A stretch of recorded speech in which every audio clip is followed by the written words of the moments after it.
Doctor اسرار صاحب کی میت کی زیارت نہیں کروائی گئی تھی عوام الناس کو. زیارت اس لیے نہیں کروائی گئی کہ چہرہ ہی بگڑ گیا تھا. دیکھیں جی، ڈاکٹر اسرار صاحب رحمہ اللہ تعالی میرے روحانی استادوں میں سے ایک استاد ہیں. ویسے تو بے شمار استاد ہیں، لیکن 5 ٹاپ آف دا لسٹ جنہیں میں اپنا استاد مانتا ہوں، اور 5 کے 5 سے میری ملاقات بھی ثابت ہے، سند بھی اس کی پوری ہے. تدریس نہیں کرتا بلکہ حدثنا اور اخبرنا کے ساتھ. اس میں سب سے پہلے نمبر کے اوپر غلام مسعود سعیدی صاحب رحمہ اللہ تعالی اہل حدیث تھے. بچپن میں اہل حدیث گھرانے میں پیدا ہوئے، لیکن اپنی ینگ ایج میں بریلوی ہو گئے، اور پھر ایسے بریلوی بنے کہ بریلویوں میں پھر ان کے پائے کا کوئی محدث نہیں تھا. مفتی منیب الرحمان صاحب جو رویت ہلال کمیٹی کے چیئرمین ہیں، ان کے مدرسے میں وہ وفات تک شیخ الحدیث رہے. ان سے میری 2 دفعہ ملاقات ہوئی بڑی ڈیٹیل. انہوں نے شرح صحیح مسلم لکھ کے امت پہ احسان کیا. دوسری پرسنالٹی پیر نصیر الدین نصیر صاحب کی رحمہ اللہ تعالیٰ، ان سے بھی 2007 کے اینڈ پہ آلموسٹ ملاقات ہوئی تھی.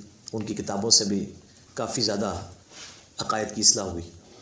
اور تیسرے استاد شیخ زبیر علی زئی رحمہ اللہ تعالیٰ، ان سے تو بہت کچھ حاصل کیا. ان سے تو کئی ایک ملاقات، بلکہ ان کی کئی ویڈیوز بھی میں نے ہی ریکارڈ کی ویب کیم کے ذریعے، کوسچن آنسر سیشنز کی. چوتھے استاد مولانا اسحاق صاحب رحمہ اللہ تعالیٰ فیصل آباد والے، جن سے میرا ڈیٹیل انٹرویو بھی ریکارڈڈ ہے یوٹیوب کے اوپر. ان سے ملاقات تو ایک ہی ہوئی، لیکن ان کے لیکچرز سے کافی زیادہ اکتساب کیا. اور 5ویں استاد ڈاکٹر اسرار صاحب رحمہ اللہ تعالیٰ. 14 اپریل 2010 کو ان کی ڈیتھ ہوئی. جنازے پہ بھی میں الحمدللہ حاضر تھا. حد نگاہ تک جنازہ ہوا، اور اس وقت انہوں نے رینڈملی اس کی ویڈیو بنا لی، اور اس ویڈیو کو اپلوڈ کرنا کوئی خاص مقصد نہیں تھا. اس وقت ایک یادگار کے طور پہ انہوں نے رکھ لی. وہ تو جب ان کو بعد میں پتہ چلا کہ ڈاکٹر اسرار صاحب کی میت کی زیارت نہیں کروائی گئی تھی عوام الناس کو. وجہ یہ ہے کہ عصر کے بعد آلموسٹ مغرب کا ٹائم بھی ہونے والا ہی تھا، جتنا رش تھا. تو مغرب سے تھوڑی دیر پہلے وہ جنازہ ہوا. جنازے کے بعد اگر میت کا چہرہ دکھایا جاتا تو عشاء کے بعد تک بھی لوگ فارغ نہ ہوتے، اتنے لوگ تھے. بڑے بڑے علماء بھی شریک تھے، ان میں سے اب کئی لوگ فوت ہو چکے ہیں. قاضی حسین احمد صاحب، مولانا سمیع الحق صاحب، یہ وہ لوگ تھے جو پہلی لائن میں تھے، اب بھی دنیا میں نہیں رہے رحمہم اللہ اجمعین.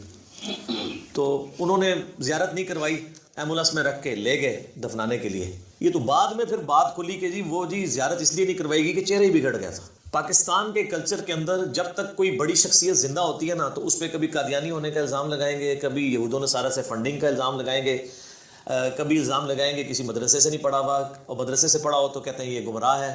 اور اس کے بعد پھر یہ بھی الزام لگا دیتے ہیں کہ جی اس کے مقاصد کچھ اور ہیں، کوئی نیا فرقہ بنانے آیا ہے. کبھی کہہ دیں گے اس کا استاد کوئی نہیں ہے، اور اس سے بھی بڑھ جائیں گے تو کہیں گے کہ یہ تو عنقریب دعوی نبوت کر دے گا. اور کبھی یہ کہہ دیں گے یہ تو مہدی ہونے کا دعویٰ کر دے گا. اچھا، وہ زندگی میں ان سارے فتنوں سے بچ کے جب موت کے منہ میں چلا جاتا ہے تو اب تو وہ یہ نہیں کہہ سکتے.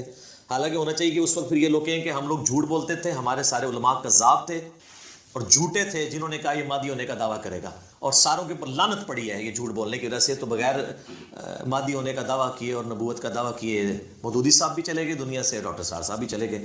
تو کم از کم اب اتنی جرت ہونی چاہیے کہ اپنے علماء کے اوپر لعنتیں بھیجے جنہوں نے یہ جھوٹ بولے تھے، کیونکہ قرآن میں تو ہے لعنت اللہ علی الکاذبین، جھوٹوں پہ اللہ کی لعنت ہے.